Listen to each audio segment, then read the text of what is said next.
Everyone, welcome back to my channel that is English field. Friends, idiom phrase की जो series है वो start की हुई है। पूरा फुल एक्सप्लेनेशन एसपी बख्शी का जो जिस तरीके से नंबर वाइज दिया हुआ है एसपी बख्शी में, सेम वैसे ही मैंने फॉलो किया है। 3 पार्ट हम लोग ऑलरेडी कवर कर चुके हैं। अगर आप चाहें तो प्लेलिस्ट चेक कर सकते हैं और वहाँ से आपको पूरी सीरीज़ मिल जाएगी। और ये हमारा 4th पार्ट है जिसमें हम डी और ई दोनों लेटर को कवर करेंगे, क्योंकि इसमें कुछ कम है तो दोनों ही लेटर इसमें हम कवर कर लेंगे। तो आइए without making any delay let's start. Dig the grave. First है dig the grave means to tarnish और टू डिस्ट्रॉय। जो जब किसी चीज़ को रुइन कर देते हैं, ख़राब कर देते हैं, ठीक है, पूरी तरीके से जो चीज़ डिस्ट्रॉय कर दी जाती है। By taking side of the culprit, culprit मतलब दोषी की साइड लेने का सीधा सीधा मतलब है कि dug the grave of his reputation, कि उसने अपनी रेपुटेशन की क्या है, कब्र खोद ली। मतलब कि खुद ही पैर पे कुल्हाड़ी मार ली, अपने लिए ही उसने गलत कर लिया, पूरी तरीके से वो डिस्ट्रॉय हो जाएगी। अब भाई आप अगर किसी चोर का साथ देंगे तो आपकी क्या इमेज रहेगी, वही इमेज बन जाएगी ना। तो डिग द ग्रेव। नेक्स्ट है ड्रॉ द लॉन्ग बो। जैसे कि आप यहाँ पे देख रहे हैं लॉन्ग जो वर्ड है उसी से ही मतलब लंबा खींचना, exaggerate. In calling him the best politician of the world his followers draw the long बो। मतलब कि अगर किसी पॉलिटिशियन को, किसी भी पॉलिटिशियन को XYZ आप बेस्ट पॉलिटिशियन बोल रहे हो तो एक तरीके से वो क्या है, एग्जैगरेशन है, बहुत ज़्यादा बढ़ा चढ़ा कर आप बता रहे हो। अच्छा, यहाँ पे एक क्वेश्चन मैं और पूछती हूँ आपसे। लिटरेरी टर्म में इसका एक और नाम होता है जिसमें एग्जैगरेशन का ही यूज़ किया जाता है। तो अगर आप इस वीडियो को देख रहे हैं तो मुझे कमेंट बॉक्स में कमेंट करके ज़रूर बताइएगा, क्योंकि ये चैनल स्पेशलाइज है यूपी TGT PGT के लिए ही, इसलिए जो कोरिलेटेड वर्ड्स हैं मैं ज़रा पूछ भी लेती हूँ। तो कमेंट बॉक्स में आप मुझे कमेंट करके ज़रूर बताना कि वो कौन सा लिटरेरी टर्म है जो एक एग्जैगरेटेड फॉर्म में होता है। ओके, नेक्स्ट है die in harness. Die in harness means this is very important for exam point of view.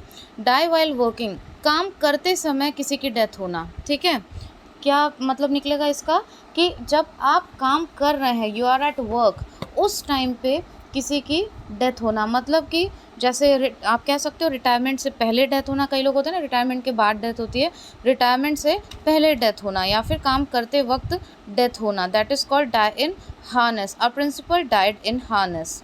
Next है डच करेज, मतलब ब्रेवरी अंडर अल्कोहलिक इन्फ्लुएंस। अब ये डच करेज कहाँ से आता है? जैसे आपने देखा होगा जो बहुत ड्रंकर्ड्स होते हैं, बहुत ज़्यादा ड्रिंक वगैरह करते हैं, तो उनके मन में जो चीज़ें रहती है ना, फिर वो ओवर ड्रिंक करने के बाद में वो सारी चीज़ें, एक अलग सा ही करेज आ जाता है उनके अंदर, और वो सारी चीज़ें उलुल जुलुल मतलब बड़ी बड़ी बातें बोलने लग जाते हैं। तो उसको कहते हैं डच करेज, जो कि रियल नहीं है।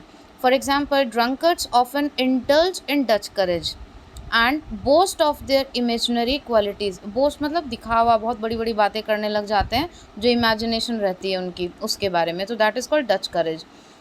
Dare devil, dare devil fearless person, dare से ही आपको समझ में आ रहा होगा डेयरिंग, ठीक है। तो फियरलेस पर्सन जिसमें बिल्कुल भी डर ना हो। Only a daredevil can face the land mafia. Land mafia को कौन फेस कर सकता है? डेयर डेविल, जिसमें डर नाम की कोई चीज़ ही ना हो, मतलब बहुत करेजियस हो। नेक्स्ट है dead broke, penniless. Dead broke मतलब पेनीलेस, मतलब उसके पास कुछ ना बचाओ, पैसा ही ना बचाओ, पूरी तरीके से वो टूट गया हो। और इंसान टूटता कब है? उसके पास बिल्कुल कुछ भी ना बचा हो। On account of reckless spending. Reckless कल जो मैंने सीरीज़ अपलोड की थी उसमें भी आपको बताया था, मतलब बिना किसी केयर के जब रेकलेसली आप कुछ करते हो। Spending, he is dead broke these days. तो अब क्या है, वो एकदम से टूट चुका है, पेनीलेस हो चुका है। आई होप क्लियर हो गया होगा। नेक्स्ट देखते हैं down and out. Down and out से ही पता चल रहा है, डाउन, डाउन शो कर रहा है आपका पोवर्टी को, मतलब पुअर, ठीक है। डाउन शो किसको कर रहा है? पुअर को। Broke on account of poor and ruin. Number 7 है poor and ruin. Ruin means बर्बाद हो जाना। After a slump in share market he is down and out these days.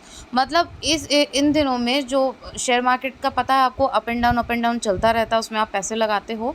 तो इस समय क्या है, डाउन एंड आउट चल रहा है दीज डेज, मतलब पूरी तरीके से वो ख़राब जा रहा है, डाउन ही चल रहा है, ठीक है। नेक्स्ट देखते हैं draconian law. Draconian law means होता है एक्सट्रीमली सीवियर लॉ, मतलब कि बहुत टफ, जो कि जिसको आप कह सकते हो बहुत ही टफ लॉ बनाई गई है, उसको कहते हैं ड्रैकोनियन लॉ। गवर्नमेंट से रिलेट कर सकते हैं। During emergency in 1975 the government imposed, ठीक है, क्या इम्पोज किया? The government impose draconian law to subdue opposition. Opposition के लिए उन्होंने ड्रैकोनियन लॉ लागू किया था। फॉर एग्जाम्पल आप एग्जाम्पल देख सकते हो कोरोना से, कोविड के टाइम पे ड्रैकोनियन लॉ लागू की गई थी। एक तरीके से बहुत स्ट्रिक्ट रूल्स थे जिनको कि आप हटा नहीं सकते कि लॉकडाउन में आपको रहना है तो रहना ही हो, वो भी इतने लंबे टाइम तक हम लोग रहे भी थे, तो वो एक तरीके से था। फिर धारा 144 लागू होती है कई बार, तो वो भी एक that is also a kind of draconian law. Okay, clear होगा। नेक्स्ट है 9th die hard. Die hard से आपको पता चल रहा है persistent in struggle. He is die hard person and will not easily surrender. मतलब अब आप इसको किसी भी तरीके से लगा सकते हो। कोई किसी काम को एकदम शिद्दत से करने लग जाता है कि भैया डाई हार्ड फैन होते हैं कई, तो एकदम ब्लाइंडली फॉलो करने लग जाते हैं कि सलमान खान है तो हेयर स्टाइल भी उसी तरीके की होगी। तेरे नाम एग्जाम्पल ले सकते हो, देखा होगा आपने। अगर कोई अपने किसी टारगेट कर लिया, उसने कोई अपना गोल सेट कर लिया कि मुझे तो अब की बार क्रैक करना ही करना है, पीजीटी टीजीटी कुछ भी या प्रोफेसर, तो फिर वो बन के ही रहेगा, ठीक है। तो वो सरेंडर जल्दी नहीं करते ऐसे लोग, बहुत डिटर्मिनेशन उनकी बहुत स्ट्रांग होती है, तो that is called die hard. Next days of reckoning.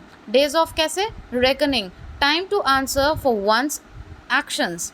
मतलब ऐसा समय जब आपके ही एक्ट, आपके ही डीड्स, मतलब आपके ही किए हुए कर्मों का आपको आंसर मिलता है। And this is also truth, specially मैं तो बिलीव करती हूँ। You may commit crime after crime, ये आपके ग्रामर का रूल भी है, क्राइम आफ्टर क्राइम, ठीक है। तो आप क्राइम कमिट करते जाओ, गलत करते जाओ, but days of reckoning are never far off. लेकिन जो डेज ऑफ रेकनिंग है, जो कर्मा का रिजल्ट आपको मिलेगा, उसका जो आंसर मिलेगा, ठीक है, वो ज़्यादा दूर नहीं होता। मतलब आप गलती कितने भी करते जाओ, लेकिन जो आंसर है वो आपको कर्मा के थ्रू ज़रूर मिलता है। That is called days of reckoning. Next is 11th number, down in the mouth, out of elements, ठीक है। Down in the mouth, out of elements. Nowadays he is down in the mouth, why? Because he has suffered heavy loss in business. मुंह एकदम कहते हैं ना हम लोग, क्या मुंह लटका के घूम रहे हो, क्या कोई बात हो गई क्या?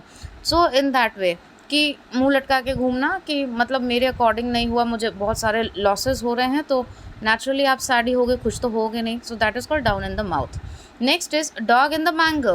12th, a person who prevents others from enjoying what he himself के नॉट। ठीक से उसको समझिएगा, डॉग इन द मैंगो मतलब कोई ऐसी चीज़ जो आप खुद तो एंजॉय कर नहीं सकते और दूसरा अगर उसको एंजॉय कर रहा है या वो चीज़ उसके पास है तो उसको आप करने नहीं दोगे, करने देना नहीं चाहते, ठीक है। मैंगर एक तरीके से चारा होता है। जैसे मान लीजिए कि गाय वगैरह जो चारा खाती है ना, वो सब खा रही है, उनको अच्छा खासा मिल रहा है। अब वहाँ पे डॉग भी है, तो डॉग वहाँ पे क्या कर रहा है? चारा खा तो नहीं सकता है, डॉग तो चारा खाएगा नहीं, लेकिन वो देख के जेलसी ज़रूर फील कर रहा है कि इनको तो टाइम टू टाइम सब कुछ भाई अपने आप ही मिल जा रहा है, तो वो जाके उनको डिस्टर्ब करता है, डिस्ट्रैक्ट करता है इस तरीके से। तो that is called dog in the manger. वहीं से ये आया है कि a person who prevent others from enjoying what he himself cannot. For example, by disrupting parliament session, the Congress is following a dog in the mango policy. भाई खुद तो अब उनका इतना इन्फ्लुएंस रहा नहीं कांग्रेस का, तो वो दूसरों को भी नहीं एंजॉय करने देना चाहती, उनको भी वहाँ से डिस्ट्रैक्ट कर रही है, डिस्टर्ब कर रही है। Next is 13th, damp squib. Damp क्या होता है? गीला, ठीक है। Damp squib, complete failure. Complete failure means पूरी तरीके से फेल हो जाना, पूरी तरीके से, एक तरीके से आप कह सकते हो कि किसी काम का डूब जाना, ख़राब हो जाना। The visit of a foreign minister to China proved a damp squib on border issue. Border का जो इशू चल रहा था उस पर फॉरेन मिनिस्टर की जो ट्रिप हुई वो एकदम गए तो सोच के थे पॉजिटिव, लेकिन कोई भी उसका आउटकम अच्छा नहीं आया। और डैम्प स्क्विब से ले सकते हो। स्क्विब कहते हैं पटाखे को, जो थोड़े छोटे पटाखे होते हैं ना, जो फुसफुसा करके कई बार जलते हैं, जलते लगता है जलेगा और वो ख़राब हो जाता है, नहीं जलता है। तो उसी तरीके से स्क्विब होता है पटाखा और डैम्प होता है गीला। आप गीले रॉकेट को आग लगाओ बार बार, लगेगी क्या? नहीं लगेगी ना जब तक वो ड्राई नहीं होगा। तो इसी को बोला गया है डैम्प स्क्विब, मतलब कंप्लीट फेलियर, ठीक है। तो कहते हैं नहीं भाई जला ही नहीं, फेल हो गया है। तो नेक्स्ट, अब ये डी सीरीज़ आपकी फिनिश हो गई, इसमें 13 ही थे। अब हम करेंगे ई। ई में दिया हुआ है eat humble pie to apologise, ठीक है। In spite of his constant bragging he lost the match and had to eat humble pie, ठीक है। मतलब बोलते हैं ना कि हम्बल पाई मतलब हार भी गए आप, लेकिन हार को आपने तरीके से स्वीकार किया, ठीक है। तो मैच हार गए लेकिन फिर भी दे ईट अ हम्बल पाई, ऐसा नहीं है कि अग्रेशन में आ गए। Eat one's words, take a statement back. Eat one's words होता है कि आपने कुछ बोल दिया, अब उसको वापस लेना। For example, I want my friend to be very careful in her speech. मतलब जो स्पीच दे रही है तो उसके फ्रेंड ने उसको आगाह किया कि भैया बहुत केयरफुल रह के कोई भी वर्ड बोलना, otherwise she would have to eat her own words, नहीं तो अपना स्टेटमेंट खुद ही वापस लेना पड़ेगा, ठीक है। मतलब कि कई बार आपने देखा होगा कि हम कुछ भी बोलते हैं तो कहते हैं ना, way your words before you speak, अपने शब्दों को नाप तोल के बोलो बोलने से पहले, तो वही चीज़ है eat one's words. End in smoke, fiasco. End in smoke का मतलब क्या होता है? कम टू नथिंग, काम तो किया लेकिन रिजल्ट कुछ भी नहीं निकला। He spoke a lot about his new film, ठीक है। उसने अपनी फिल्म के बारे में बहुत सारी बड़ी बड़ी बातें की, but it all ended in smoke, लेकिन हुआ क्या? कुछ भी नहीं हुआ और it flopped on box office, और लास्ट में फिल्म क्या हो गई? फ्लॉप हो गई, ठीक है। एक क्वेश्चन है मेरा यहाँ पे, मैं भूल गई, जो अभी मैंने आपको डी सीरीज़ दिखाई थी, तो यहाँ पे आप देख सकते हो कि डैम स्क्विब दिया हुआ है। ये क्वेश्चन है मेरा आपसे कि डैम स्क्विब से रिलेटेड ही मैंने एक और इडियम करवाया था, तो वो याद करिएगा कौन सा होता है, और मुझे कमेंट बॉक्स में कमेंट करिएगा, जिससे दो चीज़ें होगी। एक तो मुझे ये पता चलेगा कि कितने अच्छे से आप कोरिलेट करके रिकॉल कर रहे हो और वीडियो को आपने डिटेल में देखा है। यही मैंने कल आपको बताया था कि चीज़ों को इस तरीके से प्रिपेयर करिए कि रट्टाफिकेशन की ज़रूरत ही ना पड़े, कंसेप्चुअल अप्रोच से पढ़िए, और उसके बाद में वो खुद ही आपको पता चल जाए, खुद ही आप सेंटेंसेस में उसको यूज़ करने लग जाओ। वो कैब कोई बहुत बड़ा हवा नहीं होता है, हवा वो तब तक रहता है जब तक हम रटने की कोशिश करते हैं।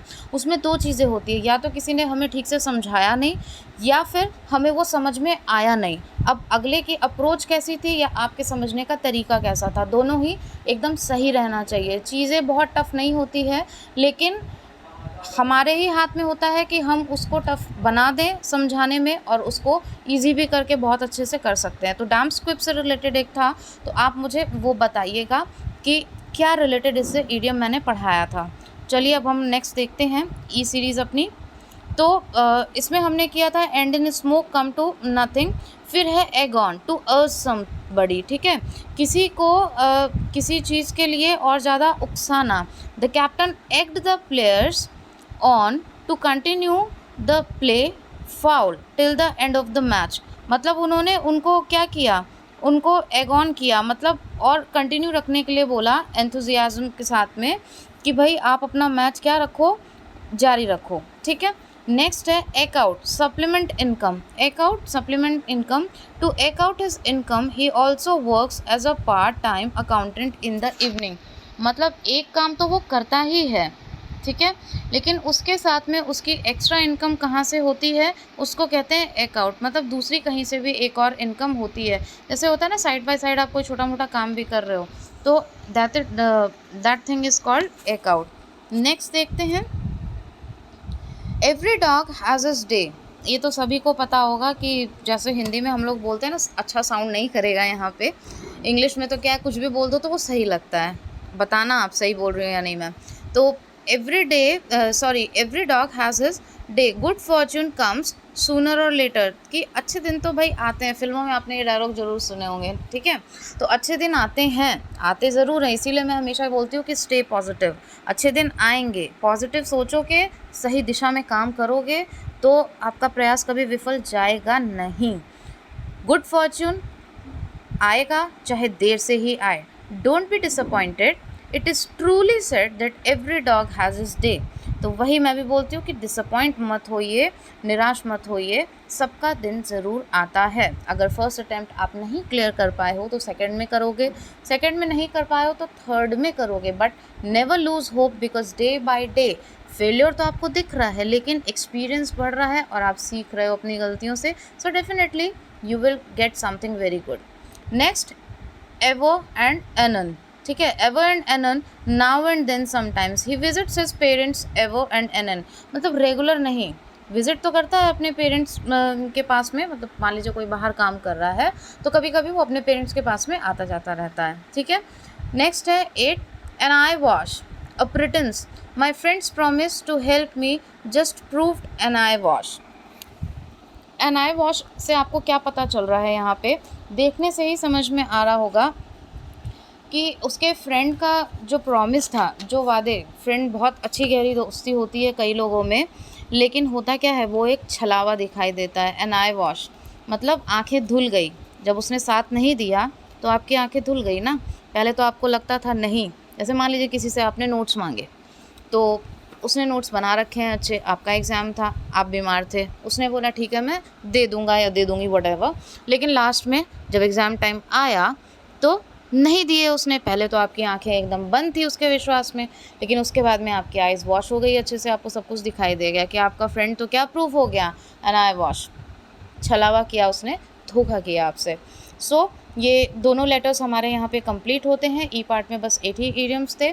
इसके बाद में हम जब ये सीरीज़ कंप्लीट हो जाएगी तो प्रैक्टिस टेस्ट भी करेंगे, और वो जो प्रैक्टिस सेट होगा आपका, जो टेस्ट यहाँ पे होगा वो होगा आपका एक बुक है जिसकी रिक्वेस्ट आपने काफ़ी बार की है मुझसे, वर्ड पावर की, ठीक है, नॉर्मल लिस्ट की, तो वहाँ से हम प्रैक्टिस भी करेंगे और वहीं से आपके क्वेश्चंस आते भी हैं, पता हमें होता है, बस उसे फॉलो करने की ज़रूरत होती है। So stay tune for that. और सीरीज़ आपको कैसी लग रही है, don't forget to comment in comment box, क्योंकि वही एक मोटिवेशनल फैक्टर होता है to work more and more in a good way, जिस तरीके से आपके लिए सारी चीज़ें बेनिफिशियल हो। Thank you so much for watching and giving your precious time.